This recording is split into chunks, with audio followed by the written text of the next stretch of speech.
যে পশ্চিমবঙ্গে একটা ক্যান্ডিডেট দিয়েছে রাজু বিস্তার, যে পশ্চিমবঙ্গকে ভাগ করতে চায়, যার প্রধানমন্ত্রীত্বের কালে বিজেপির ম্যানিফেস্টোতে গোর্খাল্যান্ড অ্যাড হয়েছে, যার প্রধানমন্ত্রী ক্যাম্পেইনের কালে।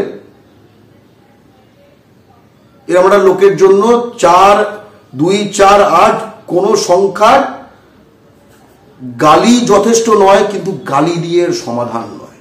রবীন্দ্রনাথ কি গালি দিত না? আমি তো কথাটা আগেও একবার বলেছি, রবীন্দ্রনাথ গালি দিতেন না, কিন্তু মানে কি লিখতেন মঞ্চে দাঁড়িয়ে। রবীন্দ্রনাথ গালি দিতেন কি? মঞ্চে দাঁড়িয়ে গালি দিতেন না, মঞ্চে দাঁড়িয়ে যাদের বলছে তারা গালি দিতেন। এবার কথাটা দেখো, আমি ভাই আমারও বেরিয়ে, আমি কি বলবো, বাঁশ কেন ঝাড়ে, বুঝতে পারছি। এর পরে একটা অংশ রয়েছে,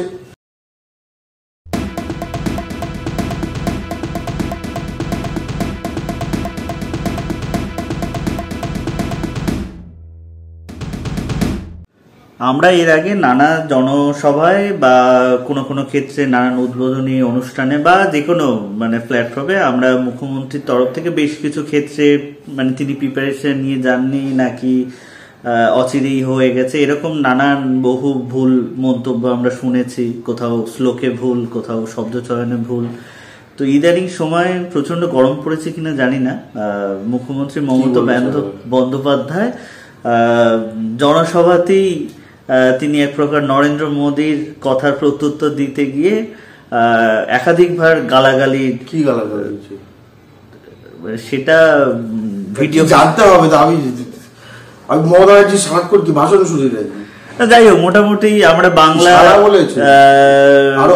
আরো কিছু উনি বেশ কিছু বলেছেন, ব যুক্ত শব্দ উনি একাধিকবার, 4 অক্ষর না 2 অক্ষরেরই দুটো, কিন্তু তিনি বেশ কয়েকবার বলবো না, বেসিক্যালি দুটো সেন্টেন্সে দুবার, একবার একটা শব্দ লাইনের আগে, একটা আরেকটা লাইনের আগে। তো সেক্ষেত্রে এটা কোথাও গিয়ে কি রাজনীতিতে অকথা কুকথা বলবার একটা এখন মানে একটা স্টাইল বা একটা এরকম চলে এসছে, কারণ বহু দল থেকে আমরা কেন বাজছে আছি,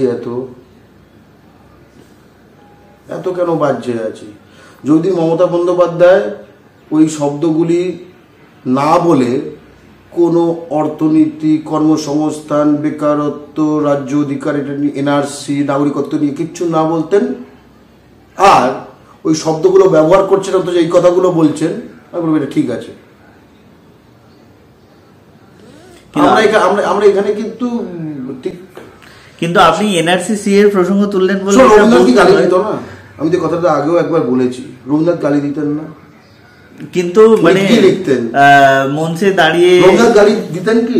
মঞ্চে দাঁড়িয়ে গালি দিতেন না, মঞ্চে দাঁড়িয়ে যাদের বলছে তারা গালি দিতেন। এবার কথাটা দেখো, আমি ভাই আমারও বেরিয়ে, আমি কি বলবো, আমি হিপোক্রিটিক্যাল হতে না, একদম গালি দেয়াটাতে ওই অর্থে গালি না, মানে তুমি যেরকম বলছো ওরকম আমারও বেরিয়ে যায়, মানে একদম তোমার একটা ইমোটিভে যখন হয়। আমি আমার কথাটাই বলবো, আমি এটা নিয়ে ভাবের ঘরে চুরি করতে পারবো না, ঠিক আছে? তুমি যদি, আমার তো অন্তত 5-6 বছর ধরে আমি ভাষণ দিয়েছি বোধ হয় 500-1000 ভাষণ হয়ে গেছে, তার বেশি হবে, ঠিক আছে? তো আমি যেহেতু 2 অক্ষর বললাম, 2 অক্ষর আমিও 2-একবার দিয়ে দিয়েছি, ঠিক আছে? 4 অক্ষর না। এবার এটা শুনে পরে তাহলে এই মমতা বন্দ্যোপাধ্যায় যাই বলুক ভাই, আমি যে ঘটনা সেটা বললাম, এই সেদিন আমি তুমি এটা যদি অন ক্যামেরা বলি, আমি এটা বলেছি, আমি সেটাই রেকর্ড করেছি, ঠিক আছে? যে তুই মানে নাগরিকত্ব নিয়ে একটা বোঝাচ্ছে একটা জিনিস নিয়ে, বলছে যে তার হাতে যখন সে দেখলো যে তার বাংলাদেশ আর পাকিস্তানের কাগজ লাগবে, 40-50 বছর ধরে এখানে আছে, তার সন্তান এখানে সেটা দেখছে, এবং তারপরে সে আমার কাছে এসে বলছে মানে এটা কি হয়েছে। এবার আমি তখন বলছি, আমি তো দেখে বুঝলাম সে তার রুলসটা অ্যাকচুয়ালি তার তো পুরো শর্ট হয়ে গেছে। এবার এই জন্য এর মধ্যে যে শর্ট হয়ে একটা উজ্জ রয়েছে, ঠিক আছে? বা ধরো আমাদেরই ধরো তুমি আমরা আমি কি বলি, আমি এখন সিএনআরসি নিয়ে আমি ধরো বলেছি, তুমি যখন বলছো এখন ভয়ে বার করতে হচ্ছে।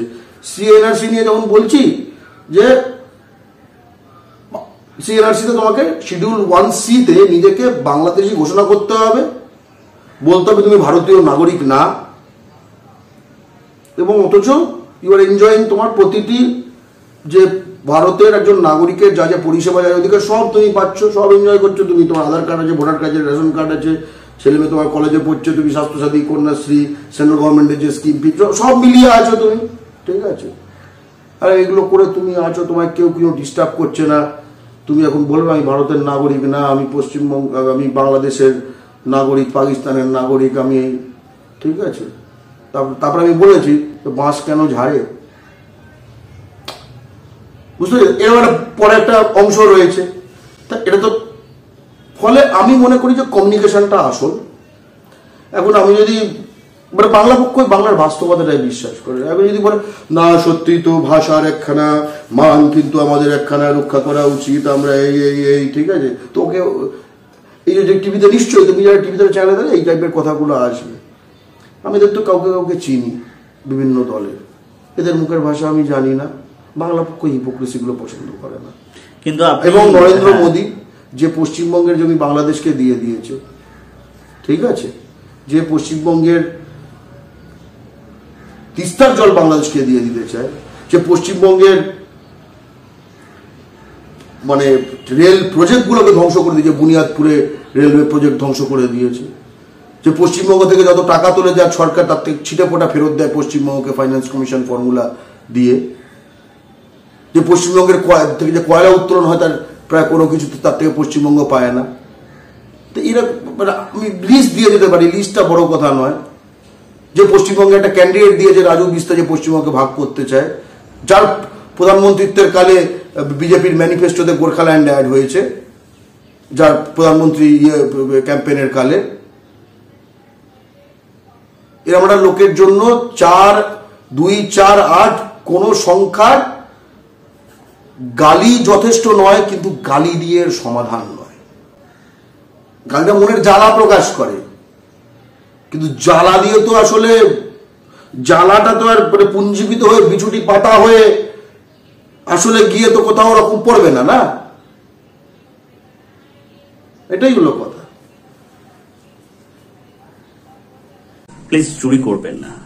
একজন কন্টেন্ট ক্রিয়েটার অত্যন্ত কষ্ট করে তার কাজকে এগিয়ে নিয়েছে, তাই তার কাজকে সাপোর্ট করুন, তার কাজকে ভালোবাসুন, কিন্তু তার কাজ নিজের নিজের চ্যানেলে তুলে দেবেন না। কারণ জানবেন পাইরেসি কিন্তু একটা অত্যন্ত দণ্ডনীয় অপরাধ। আপনারা দেখছেন আওয়াজ, রোজকারের হক কথা। ফর মোর আপডেটস অ্যাবাউট আওয়াজ, please subscribe our YouTube channel Rajshekhar thali.